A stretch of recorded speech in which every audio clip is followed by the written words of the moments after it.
สวัสดีครับเด็กๆขอให้มีความสุขในวันสงกรานต์นะครับสวัสดีวันปีใหม่ไทยนะครับ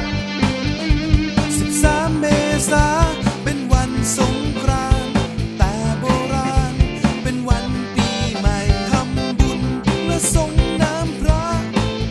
น้อมคารวะรดน้ำผู้ใหญ่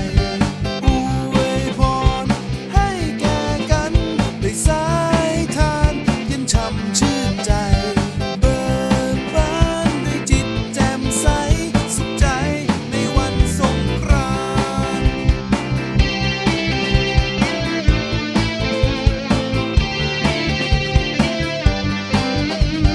Children in the street, they run and shout, run and shout, run and shout. The children in the street, they run and shout,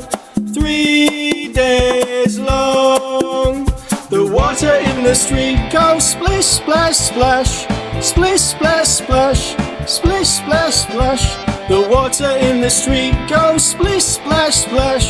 3 days long.สวัสดีครับสวัสดีค่ะ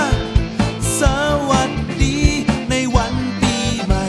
สวัสดีครับสวัส